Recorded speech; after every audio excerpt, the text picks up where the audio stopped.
Hi, I'm Mrs. Taylor. I am your instructor for this course, Secondary Math 2. So welcome to this class. As you go through the lessons, you're going to see a variety of different instructors in the video, but I just want you to know that that's just the way the course is set up. If you need to help with anything, then you can contact me. I'm a real person and I am excited and happy to help you with your course. At the beginning of each unit, I'm going to be giving an introduction video to kind of give an overview of the lesson and anything that I think is going to be important for you to know. There's also going to be a key word in this video, so pay attention to that. So when you get to your Edgenuity part to submit the assignment, you'll need that keyword. So this unit 1 is exploring exponents and radicals. And we're going to review the exponents and radicals, and then we're going to take what we've learned and analyze different exponential functions with radical bases. So in this unit,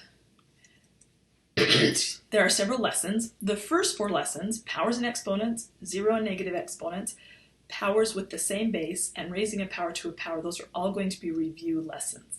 So there will just be a lesson and assignment. There will be no quizzes associated with those lessons. Then we'll move on to the square root function, and using that, rewriting expressions with radicals and exponential functions with radical bases. So I'm looking forward to see how well you do on the review. Again, if you have any questions, reach out. I'm happy to help you. One of the things that's going to be critical for you to know how to do in this lesson is use a calculator. You have a couple of different options. One of them is Desmos.com. It's an online scientific calculator that works great, or any scientific calculator that you have will work great for this unit as well. So I'm going to show you how to enter radicals and exponents on your calculator so you're familiar with that.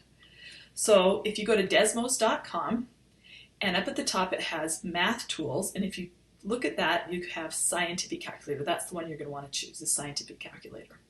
And here's your calculator. So on the screen, you've got this right here is called this is your exponent function. So if I wanted to take 4 to the 3rd power, I would hit 4, and then it would show me that 64. You can also do 4 to a negative power, and it will show you that answer right there, as well as convert it to a fraction. So this scientific calculator is very helpful. One of the things you want to do is if you have a negative 4, and we're going to do it to the 3rd power again. One thing that's kind of tricky is if you do negative numbers with exponents.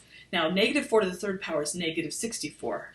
When you're using negatives, you want to use parentheses. So negative 4 and close parenthesis to the 3rd power. Now in this example, they're both negative. It doesn't seem to make a difference. But what happens if we make this a 4 and this a 4? You'll notice a negative 4 to the 4th power is negative 256, whereas negative 4 in parentheses to the 4th power is a positive 256. So you want to be careful that you make sure that you put those in the parentheses. This is just saying take the opposite of 4 to the 4th. This is saying take negative 4 to the 4th power. So there is a difference in how those will show up. So be very careful about those. You can also do fractions over here if you wanted to do that. The other thing that you have is your radical.